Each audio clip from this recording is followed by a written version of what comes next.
Gold, trusted gold buyers. మీరు తాకట్టు పెట్టిన బంగారాన్ని విడిపించి ఈ రోజు ఉన్న మార్కెట్ ధరకు కొనబడను.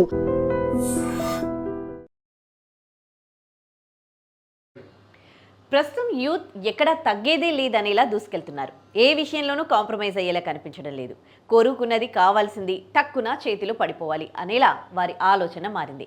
ఈ మోడర్న్ జనరేషన్లో జెన్సీగా పిలిచే యువత లైఫ్ స్టైల్ చూస్తూ ఉంటే షాక్ అవ్వక తప్పదు. ప్రతి ఒక్కరూ లగ్జరీ లైఫ్ ఎంజాయ్ చేయాలనుకోవడమే ఇందుకు కారణం. చేతిలో స్మార్ట్ ఫోన్ ఉండాల్సిందే, తక్షణమే వారు అనుకున్న పనులు జరిగిపోవాల్సిందే అనేలా ఒక రూట్ సెట్ చేసుకున్నారు. అవసరానికి మించి ఖర్చు చేయడం వారికి ఒక వ్యసనంగా మారుతోంది. ఇంత భారీ మొత్తంలో అవసరం లేకుండా యువత రుణాలు తీసుకోవడం రిజర్వ్ బ్యాంక్ ఆఫ్ ఇండియాకు పెద్ద తలనొప్పిగా మారింది. ఎందుకంటే ఈ తరహా అప్పులు యువత తిరిగి చెల్లిస్తుందనే అవకాశాలు వారికి తక్కువగా ఉన్నాయి. జెన్సీ ఇలా చేయడం వలన బ్యాంకింగ్ ఆర్థిక వ్యవస్థ ప్రమాదంలో పడే అవకాశం ఉందని ఆర్బీఐ ఆందోళన వ్యక్తం చేస్తోంది. 70% రుణాలు ఎలాంటి పూచీకత్తులు లేనివే. Luxury lifestyle, travelling, shopping కోసం ఈజీగా లభించే లోన్ యాప్లను ఆశ్రయిస్తూ ఉన్నారు. డిజిటల్ యాప్ల ద్వారా నిమిషాల్లో రుణాలు దొరికేస్తూ ఉన్నాయి. ఇప్పుడు యువతకు ఆర్థిక అవగాహన లేకపోవడమే ఇందుకు కారణం. చిన్న జీతాలున్నప్పటికీ పరిమితికి మించి ఖర్చు చేస్తూ ఉన్నారు. దీంతో ఇండియాలోని యువత అప్పులు వేగంగా పెరుగుతున్నాయి.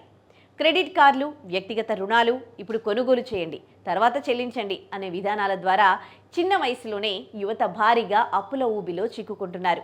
మొత్తం రుణ గ్రహీతల్లో జెన్సీ వాటా గణనీయంగా పెరిగి ఆర్థిక ఆందోళన కలిగిస్తోంది. కేవలం 30,000 రూపాయల జీతం ఉన్న యువత సైతం లక్షల రూపాయల లోన్లు తీసుకుని తెలియకుండానే అప్పుల ఊబిలో కూరుకుపోతూ ఉన్నారు. తెలియకుండానే ఈ సమస్య చాప కింద నీరులా విస్తరిస్తోంది. ఆడంబరమైన జీవితం కోసం చేసే అప్పులు చివరికి తీర్చుకోలేని అప్పుల భారంలోకి నెట్టివేస్తూ ఉన్నాయి. 1990, 2000 దశాబ్దాలతో పోల్చుకుంటే కొత్తగా రుణాలు తీసుకుంటున్న వారిలో 41% మంది 18 నుండి 30 ఏళ్ల మధ్య వయసు గల జెన్సీ వారు కావడం ఆశ్చర్యానికి గురి చేస్తుంది. ప్రస్తుతం జెన్సీ కిడ్స్కు అప్పు చేయడానికి చాలా సులభమైన మార్గాలున్నాయి. ఒకప్పుడంటే బ్యాంకుల దగ్గరికి వెళ్ళాలి, కానీ ఇప్పుడైతే క్రెడిట్ కార్డులు, వ్యక్తిగత రుణాలతో పాటు యాప్ ఆధారిత ఈఎంఐలు చాలా ఈజీగా అందుబాటులో ఉన్నాయి. ఇప్పుడు లోన్ రావడం నిమిషాల్లో జరిగే పని. కేవలం ఆధార్, పాన్ కార్డ్ ఉంటే చాలు, మొబైల్ యాప్లు తక్షణమే డబ్బులు ఖాతాల్లో జమ చేస్తూ ఉన్నాయి. దీంతో చాలా మంది ఈ ఈజీ లోన్ కోసం ప్రయత్నిస్తూ ఉన్నారు. అలాగే ఇతరుల కంటే తక్కువ కాకూడదనే ఫియర్ ఆఫ్ మిస్సింగ్ అవుట్ యువతను ఖరీదైన వస్తువుల కొనుగోలుకు ప్రేరేపిస్తోంది. ఇప్పుడు కొనండి, తర్వాత కట్టండి అనే ప్రచారం సైతం యువతకు అప్పు చేస్తున్నామనే స్పృహ లేకుండా చేస్తోంది. ఇలాంటి ఎన్నో అంశాలు తెలియకుండానే అప్పు అనే మత్తులో ముంచేస్తూ చివరకు ఆత్మహత్యలు చేసుకునే స్థాయికి తీసుకొస్తూ ఉన్నాయి.